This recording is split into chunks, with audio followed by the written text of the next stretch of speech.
But, you know, a lot of that stuff's true of, like, any competitive Magic format. The difference with CDH is, like, just kind of, like, the scale and scope of the decks. So, like, you can't really do the kind of consistent aggro strategies that you see pop up in some of the other, like, legacy formats a lot. Like, Zoo doesn't really work as well. Especially if it's multiplayer. Yukikaze can W Cranko. Yeah, I would say that's more of like a swarm than an aggro. But yeah, I mean, Cranko's always gonna Cranko.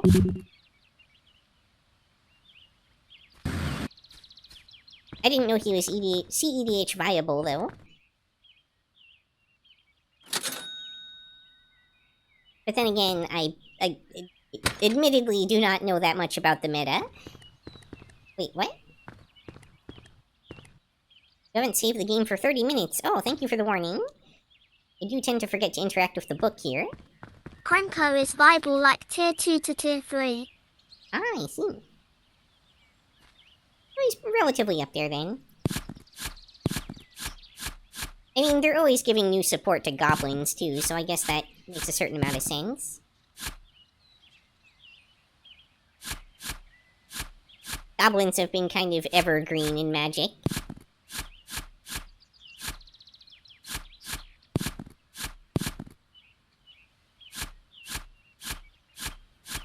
Asterisk Evid. Ever read?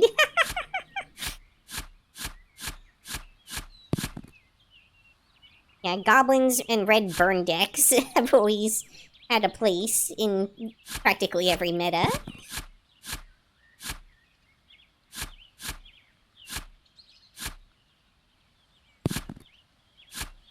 Although burn is also one of those strategies that's really hard to do in, like, a CEDH style format, especially if you have, again, if it's, like, actually multiplayer and not one-on-one.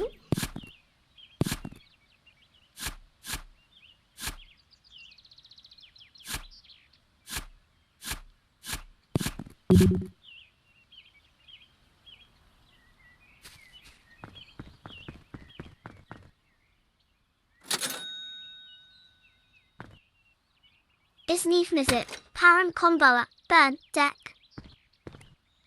I would say it's more of a combo deck than a burn deck. Because,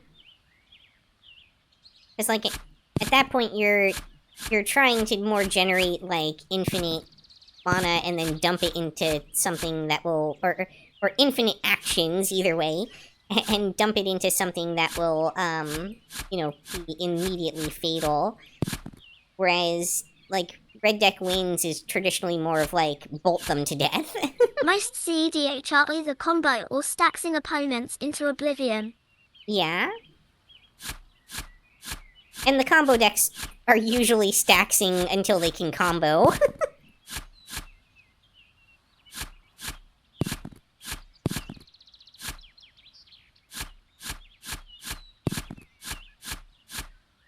At least from what I've seen.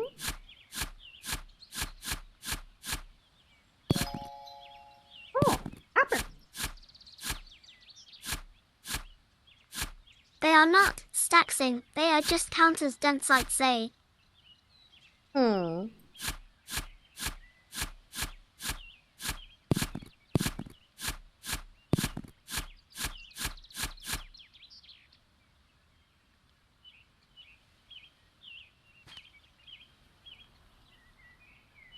Course for your breach combo you need to resolve 2 spells. I see.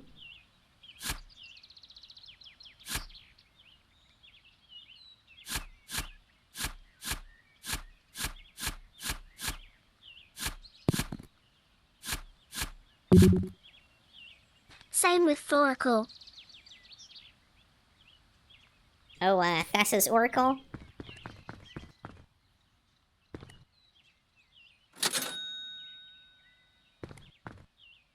Yes.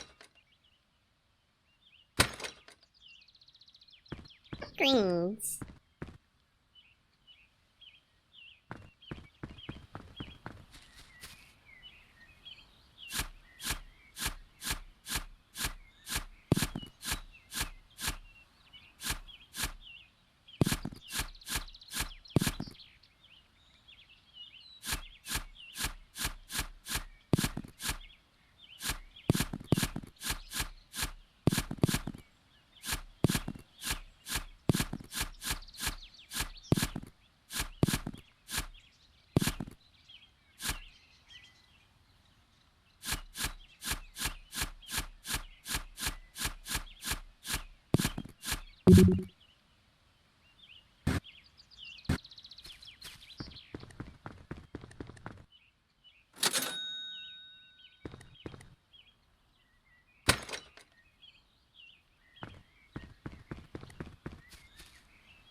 Sounds like you definitely have a little more experience with CEDH than I do, for sure.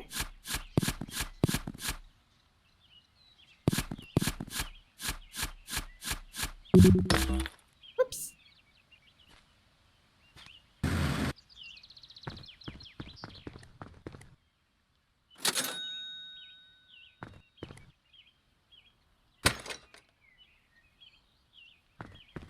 Gonna start needing those lamps soon. This rate.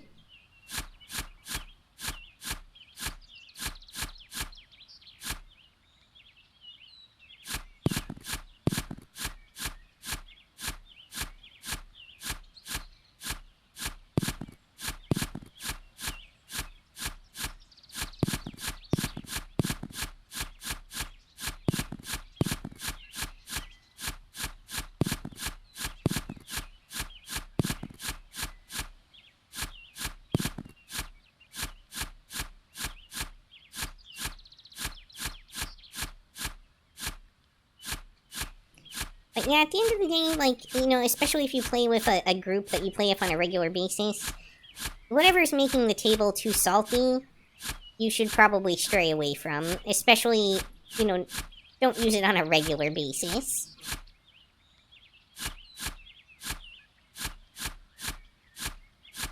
Because if you play stuff that nobody around you wants to play against, you're gonna find yourself very quickly not having anybody to play with.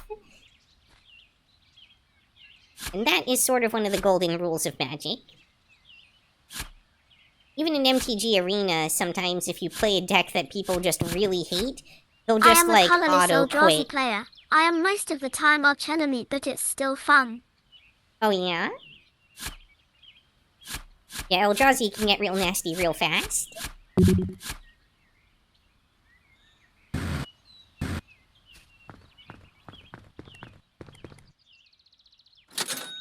And it's fine to be the archenemy, like, that's not necessarily inherently a bad thing. But, like, there's levels to that. Like, if you're woefully outside the power level of the rest of the group to the point where they can't counterbalance it even by making you the archenemy, then you've probably overtuned your deck for the group. I kind of had to retire my primary Sisay deck for that reason. It just was too powerful for my play group after I tuned it. You know, I kept, getting beaten on, so I kept making it stronger, and then before I knew it, it was, like, unbeatable. At least within my play group.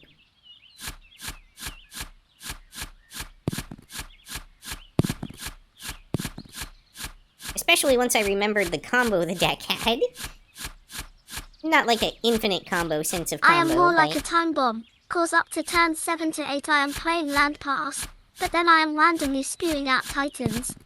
Yeah, that tracks. That's definitely the Eldrazi MO.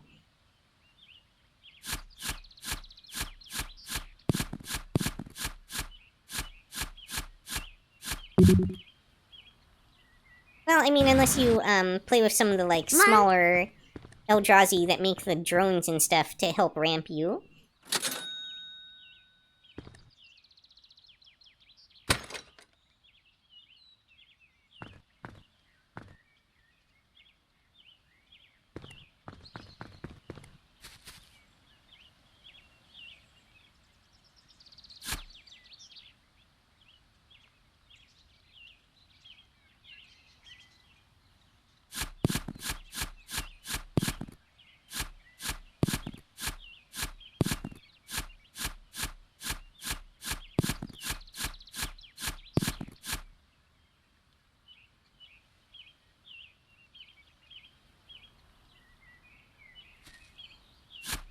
Semi?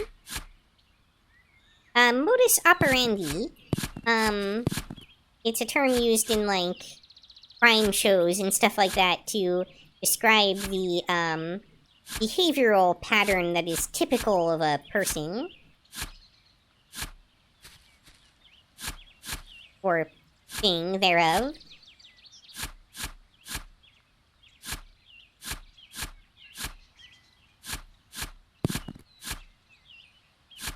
Literally Understood. the mode in which you operate.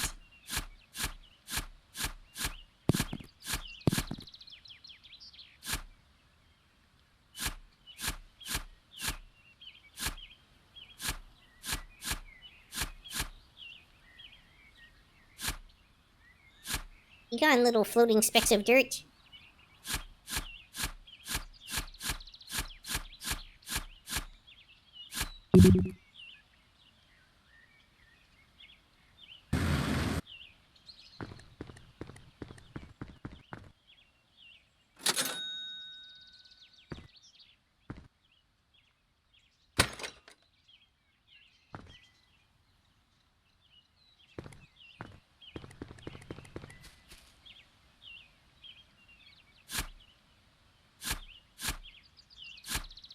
At least there are no little invisible flying specks of dirt inside XD.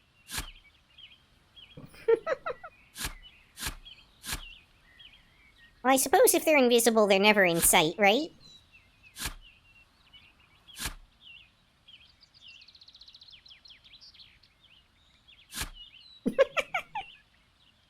Hence XD. Yeah?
I guess this game sort of appeals to that, like, little kid urge to try to dig a hole through the center of the earth.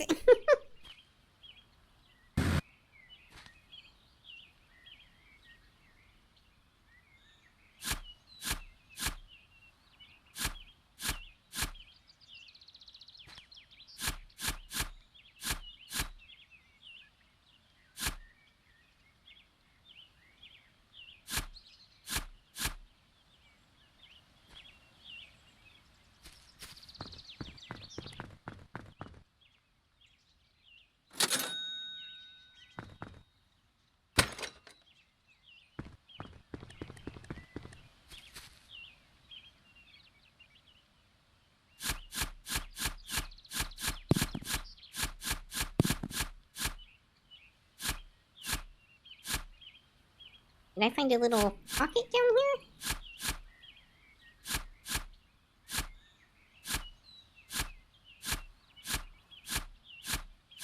here? An old septic tank or something?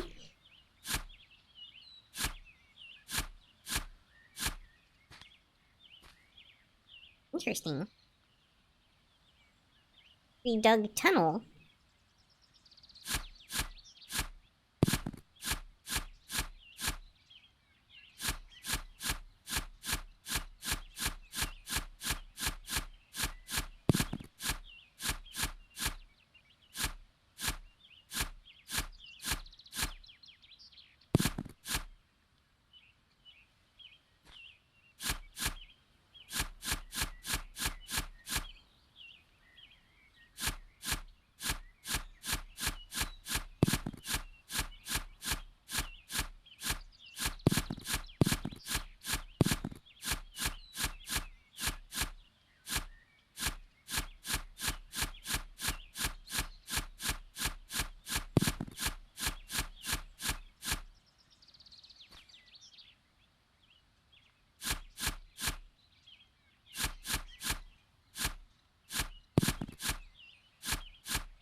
I took falling damage for the first time.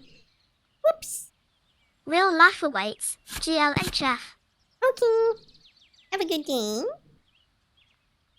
Thank you for dropping by.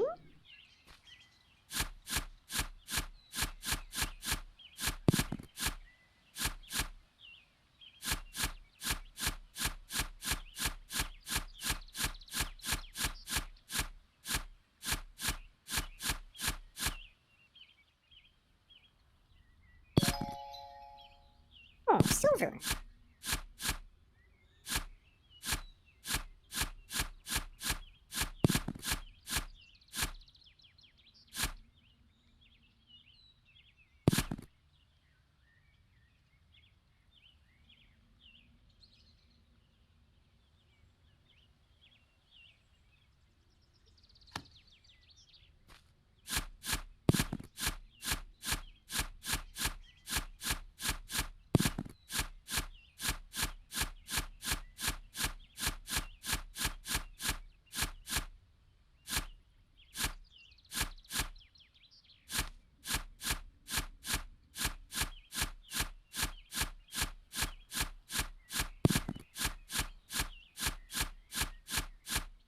Weird ribs in this tunnel definitely make it feel like it was burrowed through by some kind of sandworm-like creature,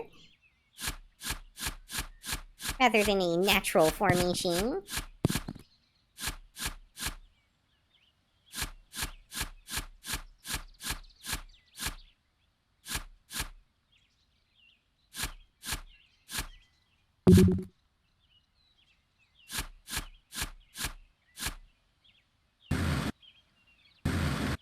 Oh!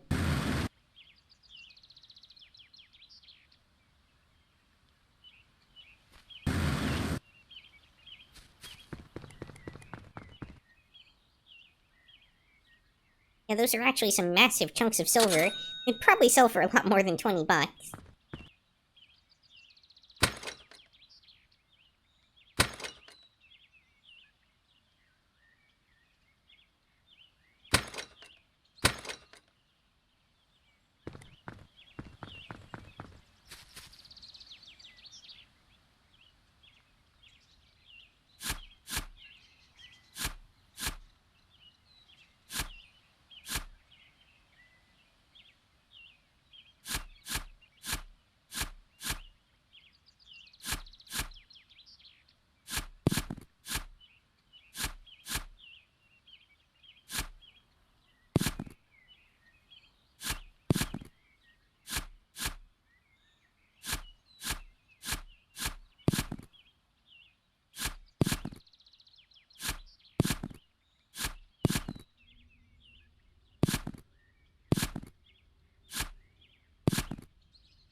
More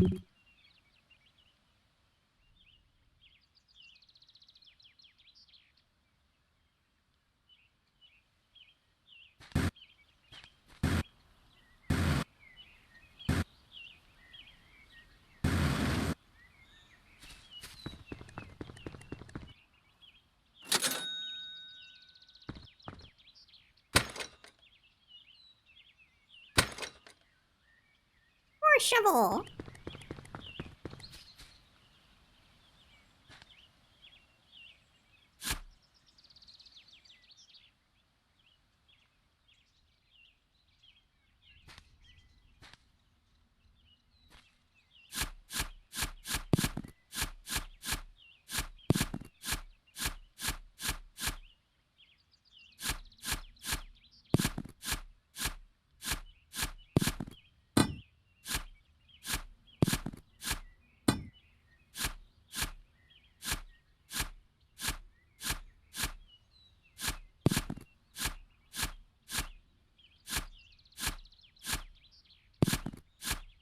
This is my first giant rock I have to destroy with dynamite?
No. Not as planned.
A little up and down indicator for me. That's handy.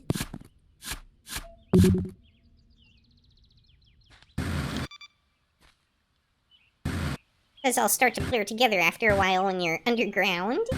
Without any sense of gravity.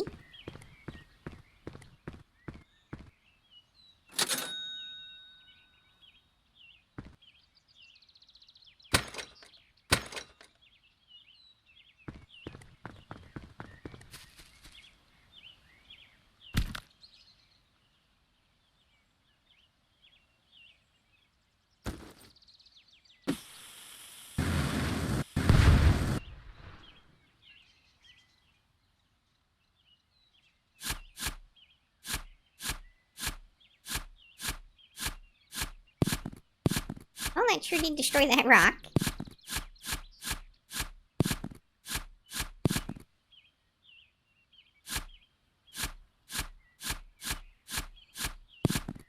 I'm not sure I actually needed to, but at least now we know how it's done.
Aching.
Oops.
Maybe this thing isn't telling me which way is up. Maybe this is some kind of, like, detector for special stuff?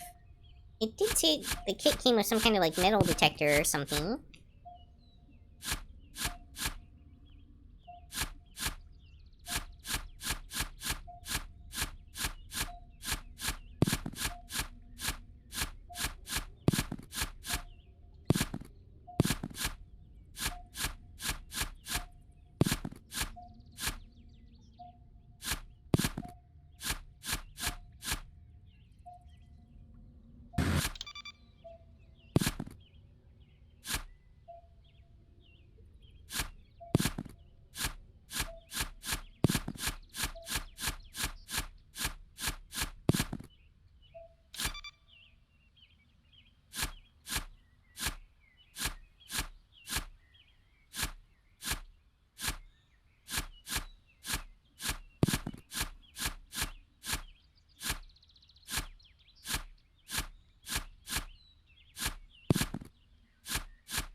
How goes the wonderful hole digging? Well, not too bad. We're down over 20 meters now. Seems like progress to me. Oh, inventory full. Time to go back to the surface. You can see I've completely annihilated my backyard here.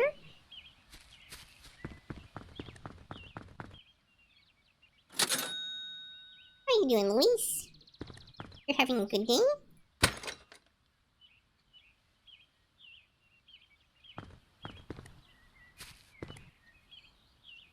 I'm doing good. Great to hear. Oops. Apparently I'm not doing so good. I've sustained injury.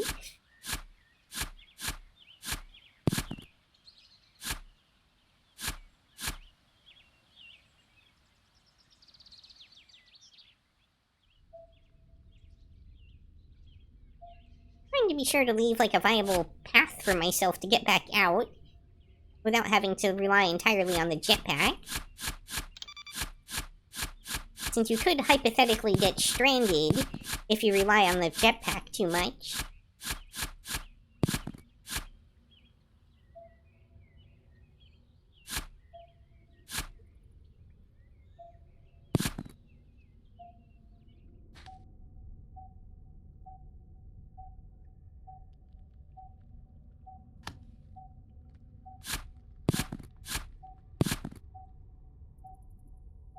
So is this just digging a hole to get ores for money?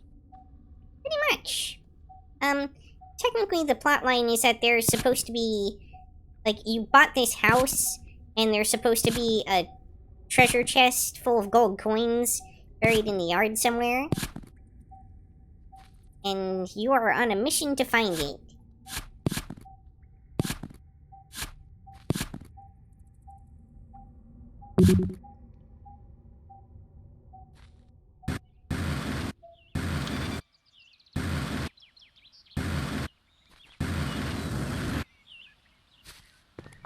Does the game just end when you do? I don't know. This is my first time playing it. I have seen some clips, but, I have not played it myself previously.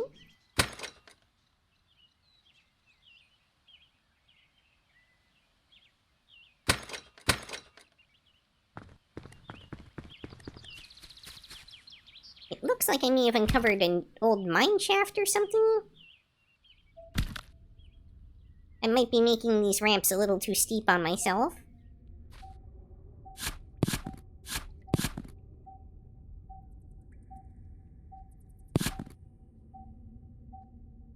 Don't break your ankles. I know, right?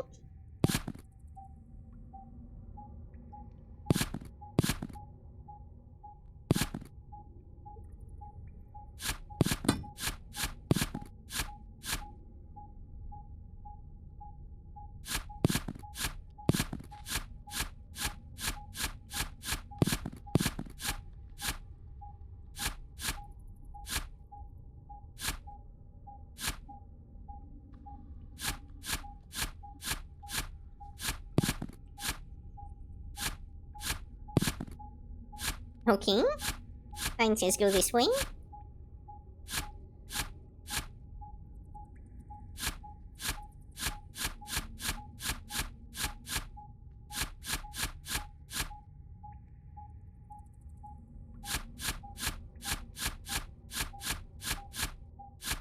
Let me dig my way out of this hole first.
Sorry, had to sneeze.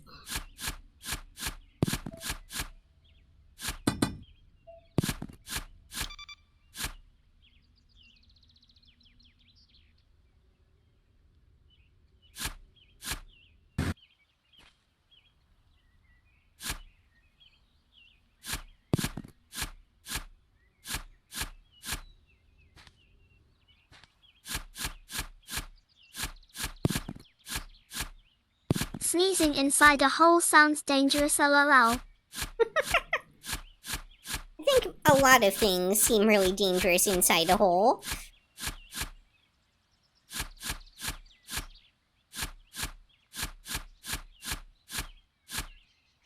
For instance, digging.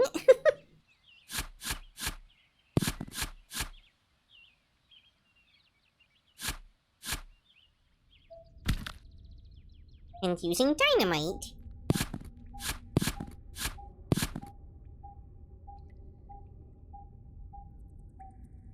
Digging a hole in a hole. I feel like the deeper you dig the hole, the riskier the hole gets.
Alright, we've got something resembling a functional ramp again.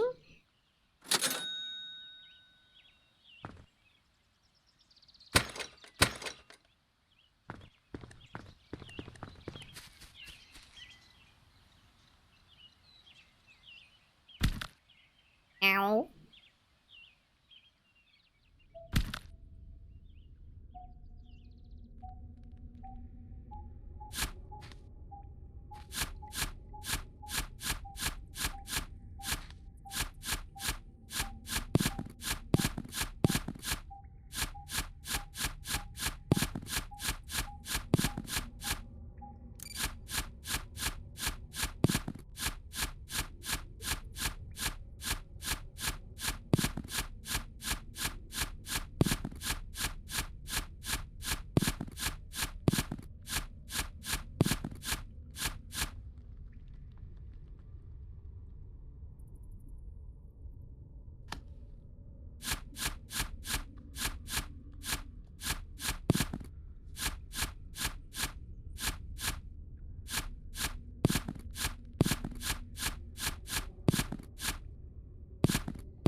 That's all for this episode. If you enjoyed, please like, comment, subscribe, or join me on Twitch or Twitter.